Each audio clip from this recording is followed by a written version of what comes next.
The new world has begun. Welcome back to Why Hope. This is Season 3, Episode 1. Season 3 is called All Things New because we're exploring some of the amazing things that ripple out to us as a consequence of the resurrection of Jesus Christ. And in this first episode of this season, we're going to explore what it means that the new world has begun in the resurrection of Jesus Christ. Let me start by reading you. I'm going to wind back actually to Good Friday and read you a few verses from Matthew 27. Let me read to you. From noon on, darkness came over the whole land until 3 p.m. And about 3 o'clock, Jesus cried with a loud voice, Eloi, Eloi, lama sabachthani, which means, my God, why have you forsaken me? Then Jesus cried again with a loud voice and breathed his last. At that moment, the curtain of the temple was torn in two from top to bottom. The earth shook and the rocks were split. The tombs also were opened, and many bodies of the saints who had fallen asleep were raised.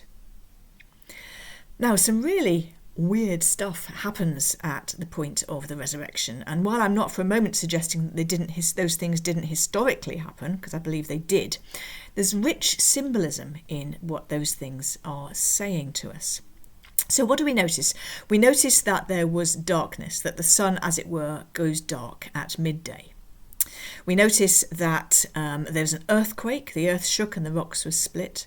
And we notice that the ground, as it were, disgorged its dead. And alongside that, there's also the image of the curtain of the temple being torn in two from the top to the bottom, which means by a divine hand rather than by a human hand. Now, this cluster of darkness, of kind of darkness at midday, of earthquakes, and even of the earth disgorging its dead, although perhaps less so that third one. But this cluster of ideas comes from Old Testament prophecy. And it refers to what the Old Testament prophets sometimes call the day of the Lord. Now, the day of the Lord is a slightly imprecise term that the prophets use, but it's a kind of a moment when God is going to do something decisive.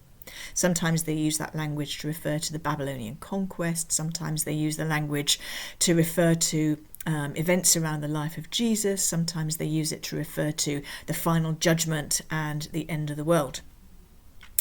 But what essentially we have here is a cluster of signs that effectively in Old Testament prophecy and kind of the way that they represent their thinking, these are signs of the end of the world.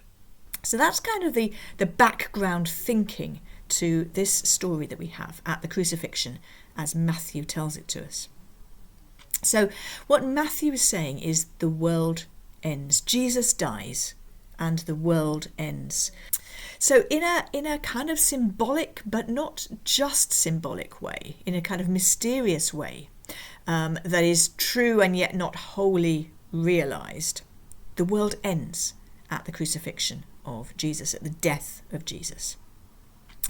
Now, with that in mind as background, we now need to listen to these words from John chapter 20, and this is John's account of the resurrection.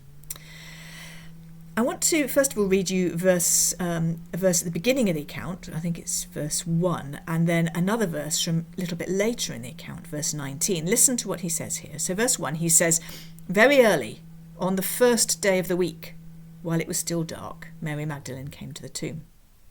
And then in verse 19, he says, on the evening of that day, the first day of the week.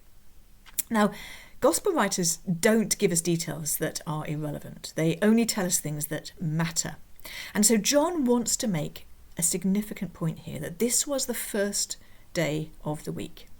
Now that kind of brings up perhaps ideas for us of Genesis 1, of the first day of the week being the day that God begins his creative action.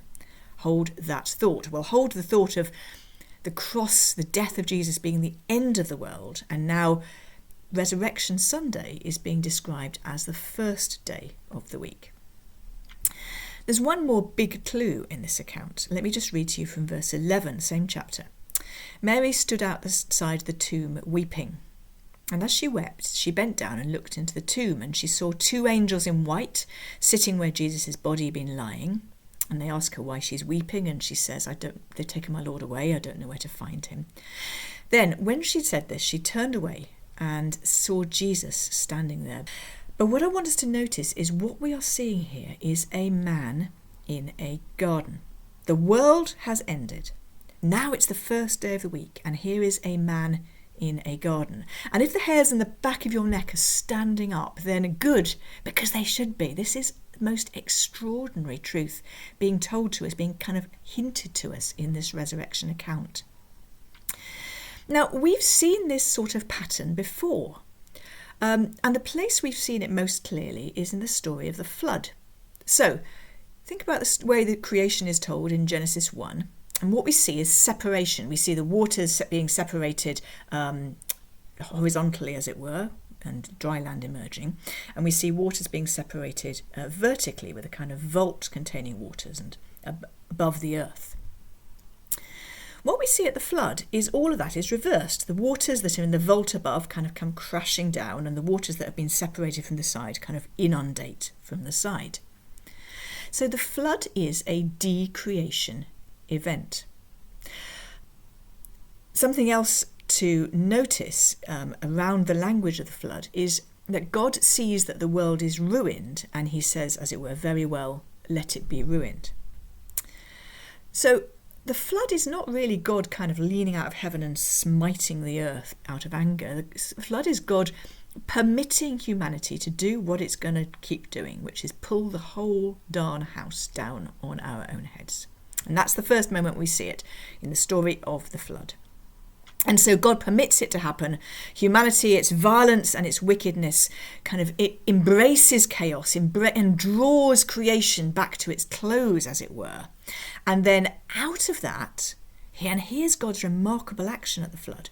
Out of that, God chooses a family. He appoints that family. He saves that family. And then as the waters subside and we see creational language once again, that family steps out into this brand new world, and God speaks blessing over them. A blessing that was very similar to the blessing of Genesis 1. So we see this pattern.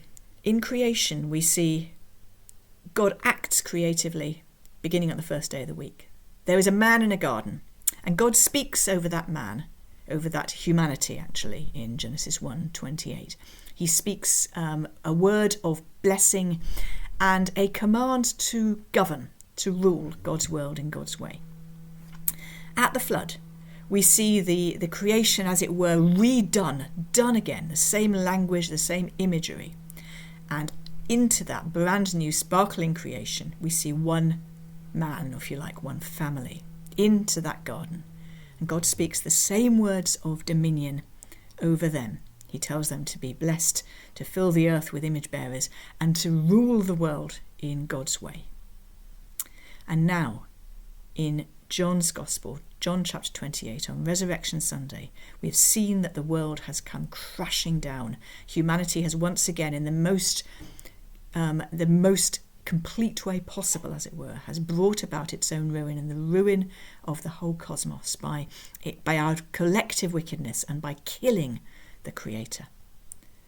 And on Resurrection Sunday, it is the first day of the week, and a man steps out of the tomb into the garden. And to that man is given the true authority to rule. Philippians 2 to close.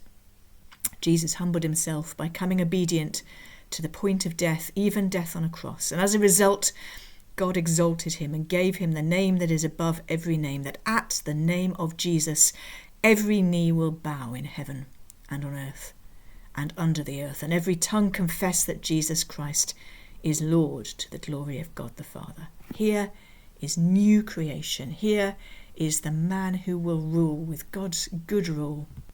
God has instituted the beginning of the new world, that Resurrection Sunday. And this is a reason why we can have hope.